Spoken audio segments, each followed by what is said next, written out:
Do not go over a single man's home by yourself, especially if you meet him online.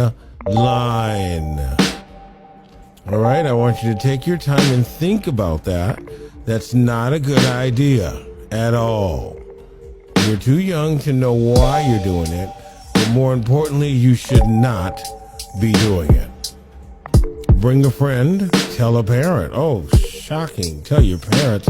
Yes, because some of you guys won't be found. Okay, I love those movies, Taken, and I forget the other ones, some of the other ones that they are taking kids and selling them, sex trafficking. Those movies when the dads are searching the earth. But that's not a reality, that's a movie. All right, and welcome back to The Counselor, and I am your host, Sheldon Stovall. So today we're going to continue talking about fear unleashed, right? So we want to talk about the 10 ways to fight your fears, but we had some questions that came in our emails. We wanted to kind of go over a couple of those questions. What are some of the common fears in life, right? So we have fears in relationships was one of the main ones that was listed.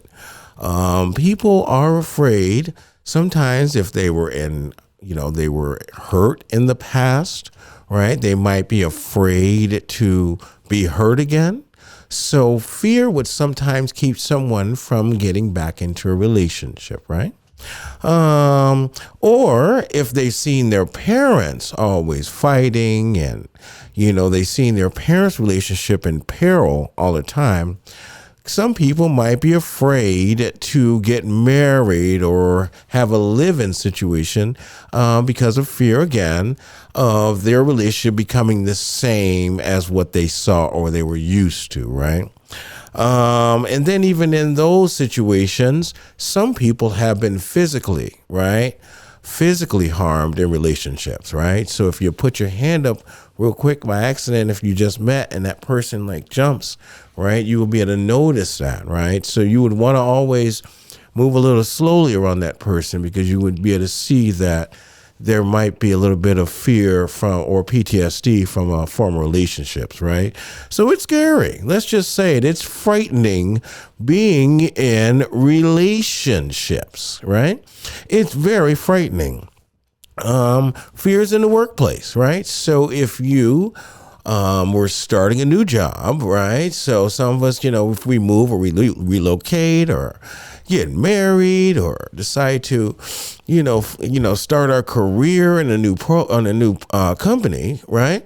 Or even our own, right? You might be afraid, this might be something that a lot of people aren't used to, especially when you're in school, someone who has hung up the same friends for since sixth grade or something, right? So it might be difficult, to start meeting new people, right? So fear in the workplace, fears in childhood, and we covered a little bit about that on our last show.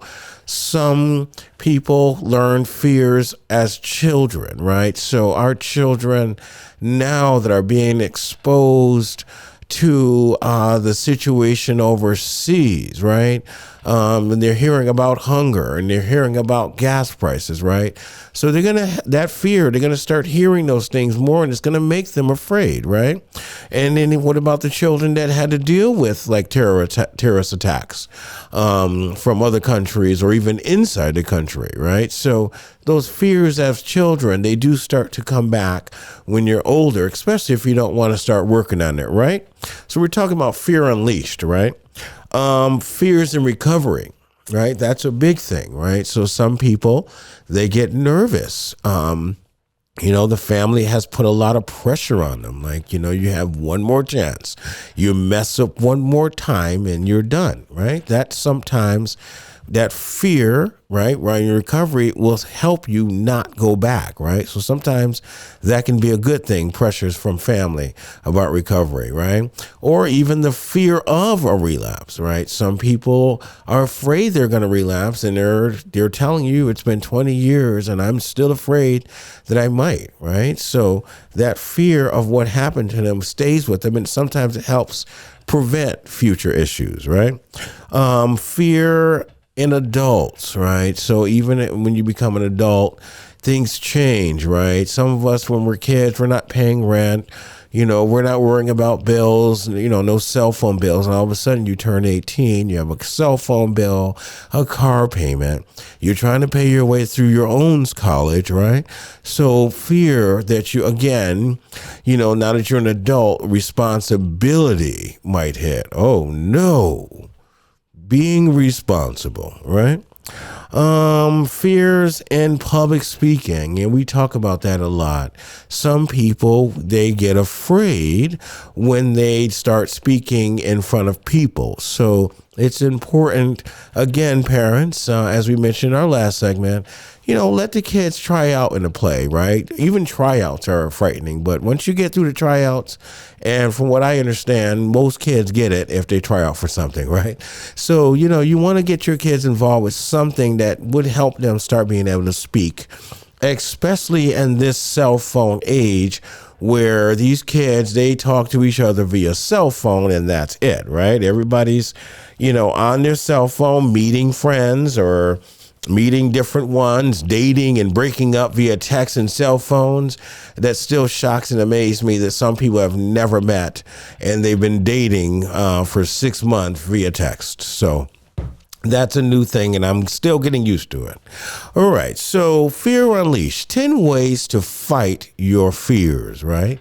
So we want to just kind of build you guys up a little bit, kind of give you some tools that can help you, right? So we're dealing with a lot of fear. And yes, and when we start getting to a certain age, fear begins to unleash. So take some time out, all right, and start trying to think clearly when your mind is flooded with fear or anxiety, right? So you want to take some time when you start getting afraid of what's happening all around the world, worrying about things that you can't control, right? Now you're starting to build that fear and it's starting to have physical or mental effects like anxiety, right? You start feeling from that, right? So some people start having panic attacks, right? And those are real things, right? When someone starts, breathing heavily, right? And they just can't control their breathing, right? And they're panicking and they're gasping for air, right? So what you want to do is you want to help that person, or if you're by yourself and you're having a panic attack, breathe through your panic attack. Your whole important thing is to breathe, right? Breathing is going to get you through the panic attack. Okay, so it's important that you know that as long as you're vertical and as long as your eyes are open, right? Because I always tell someone if they're having a panic attack in front of me, look in my eyes, right? Look at me, and I'm going to try to help you get through this, right? So you want them to focus on you, right? So if someone is having a panic attack, help them breathe through it. I would always recommend emergency services because we're not doctors, right? So you want to dial 911, right? Get the help that you need on its way. But until they get there, stay on the phone, but more importantly, be a part of the solution, right? And help them breathe, okay? Face your fears. So that's, we call it exposure therapy, but some people, they want to face their fears, right? The kids that finally are able to get on the adult rides and Six Flags and Disneyland and Disney World, right? So when you're allowed to get on those rides, yes, now you're going to face those fears of being on adult rides and also going on the high roller coasters and the big rides, right? So you want to face those fears, right? Of frightening movies, right? How do you get someone through a frightening movie, right? Some kids are afraid of horror movies. I personally hate Halloween myself, but sometimes facing your fears, right? I don't like scary movies. I don't like horror movies. movies, or I didn't in the past, but I decided to watch one day, right? And it just happened to be Saw, right? 1, 2, 3, 4. I think I watched the entire series, right? And that was amazing. I thought it was some slasher type movie, but it was actually really intellectual. It taught a lesson about consequence for actions, right? So I would have never thought that there were lessons to be learned in a slasher movie, right? But it turned out it wasn't, right? So sometimes facing your fears, you learn more, right? And I actually liked all those, right? So imagining the worst, right? What is the worst that can happen if I just jump in the deep end of the pool? Okay, well, that's a little bit extreme. Yeah, you might drown if you don't have help, right? But if you have help, right, and you're afraid to start swimming and people all around, you have the puffy things on your shoulder and, the balloons that keep you floating, the floats, rather, they call them. When you have all that, right, now your fears are less. So now face your fear. What's the worst that can happen? You're going to float, right? So start imagining the worst. Look at the evidence. All right. Sometimes people are afraid because they don't want to pay attention to the evidence that happens, right? What exactly happened, right? Some people don't want to hear it, right? Take the time, especially if you're afraid, to listen, right? Okay, it was a crank call. It really wasn't a slasher killer. Here's the voice machine, right? I remember that movie Scream, right? With the voice machine, everybody was doing that, wearing those masks one Halloween. I hated that too, right? So look at the evidence. Show your kids, especially if they do end up watching a frightening movie, go look under the bed. There's nothing under the bed, right? Open up the closet. There's nothing in the closet, right? Open up the bathroom door. Look around, right? So you want to start looking at the evidence, realizing, you shouldn't be as afraid. Face it, right? Some people get all fearful about getting accepted into something, a program or a scholarship. Look at the evidence, right? Did you do your homework? Did you have good attendance at school, right? Do you write good papers? Do you proofread your papers? So why wouldn't they help you? Why wouldn't you get the scholarship, right? Why wouldn't you get into college, right? Everybody can't go to Yale. Everyone can't go to Harvard, right? Everyone can't go to MIT, right? So sometimes, you have to get in where you fit in, right? So look at the evidence. Don't apply for Yale if you didn't get grades to get into Yale, right? Don't apply for Morehouse if you didn't work hard to achieve those scholarships or whatever you need to get in those schools, right? So I don't try to be perfect. You want to always have that in your mind. Some people are afraid of losing or failure or not being the best at what they should be. And parents, sometimes that's our fault, right? Sometimes we, don't want to encourage our kids to be the best because we don't want them to get too puffed up. But sometimes our kids do well, right? So, if they're not perfect, that's fine. But if they are great, encourage them, right? Visualize a happy place. All right. Sometimes you have to take yourself out of the situation you're in. And I know that's hard, if you're faced with a lion or a bear right in front of you, right? You can't really visualize a happy place until it's all over with, right? But at the end of the day, you want to put yourself in a happy place, right? When you're starting to feel afraid, right? Get yourself into a place where you can feel better, like take yourself out the situation, right? Meditation always helps. YouTube is my best friend when it comes to meditation. There are tons and tons of meditation videos, right? So, take some time, get yourself into a happy place. And if you don't know how, talk about it, right? And more importantly, like I always say, this is the counselor. So you always want to seek help, right? There's nothing wrong with meeting with a counselor. We usually meet with people once a week. Some people, need it, more than a once a week. But on average, we'll meet with you once a week and you're able to talk about what's going on with you, right? And we're not here to tell you what to do. We may seem confident, right? Sometimes some of the things we talk about because we deal with some of the same problems all the time, right? But it's up to you to get it out, and we motivate you to learn how to deal with these things.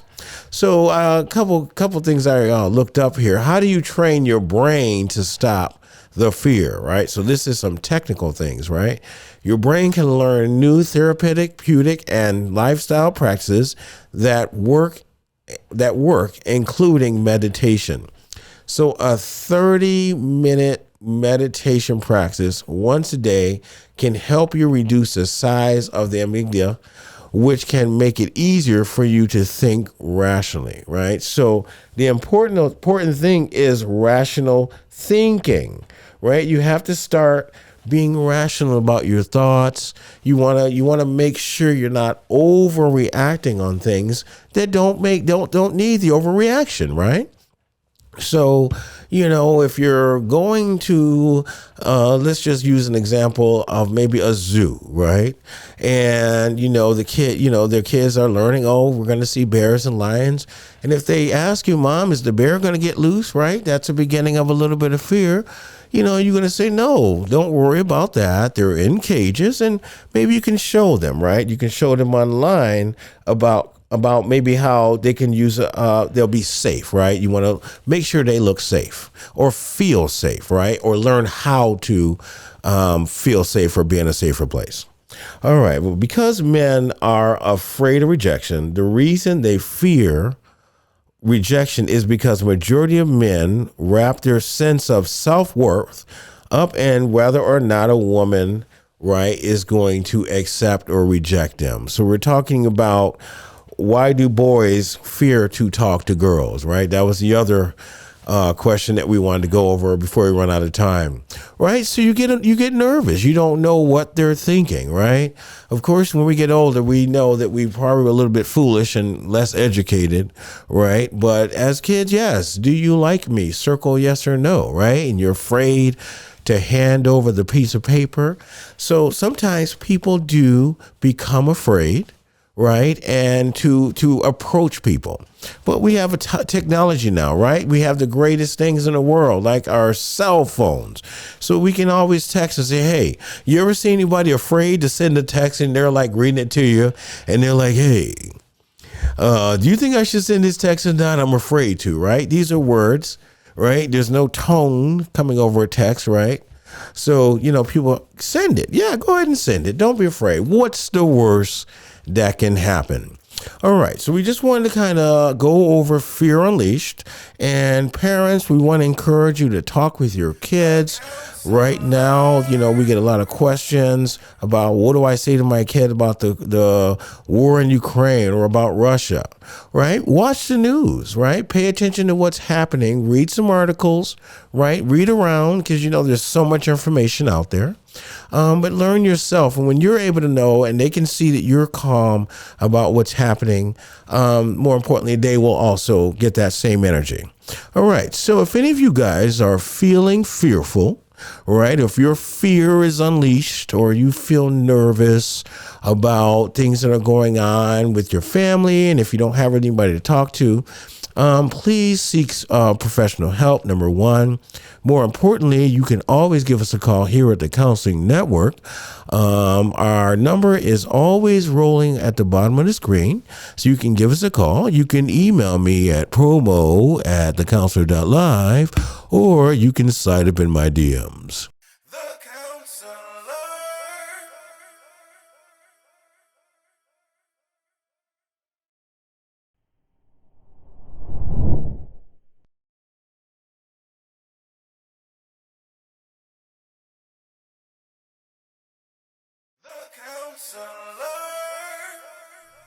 Some of these young users are developing low self-esteem issues, body issues, body shaming.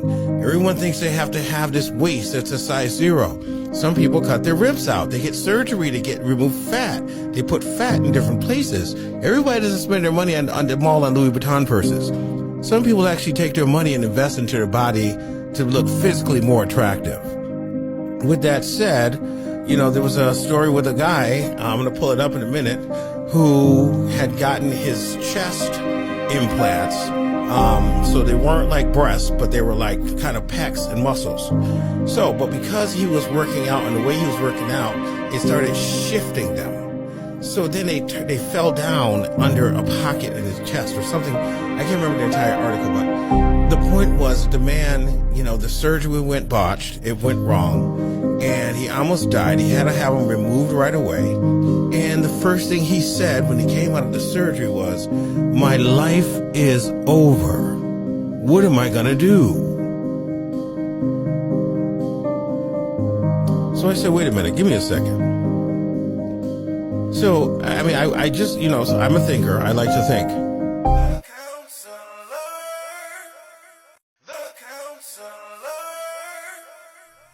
Some of them are developing, some of these young users are developing low self-esteem issues, body issues, body shaming. Everyone thinks they have to have this waist that's a size 0. Some people cut their ribs out. They get surgery to remove fat. They put fat in different places. Everybody doesn't spend their money on the mall on Louis Vuitton purses. Some people actually take their money and invest into their body to look physically more attractive. With that said, you know, there was a story with a guy, I'm going to pull it up in a minute, who had gotten his chest implants. So they weren't like breasts, but they were like kind of pecs and muscles. So, but because he was working out and the way he was working out, it started shifting them. So then they fell down under a pocket in his chest or something. I can't remember the entire article, but the point was the man, you know, the surgery went botched. It went wrong and he almost died. He had to have him removed right away. And the first thing he said when he came out of the surgery was, "My life is over. What am I gonna do?" So I said, wait a minute, give me a second. So, I mean, I just, you know, so I'm a thinker. I like to think.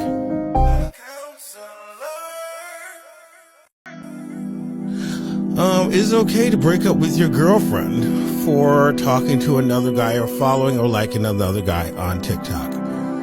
Wow. So if I can just use my educated opinion, I would say that's going a little bit too far.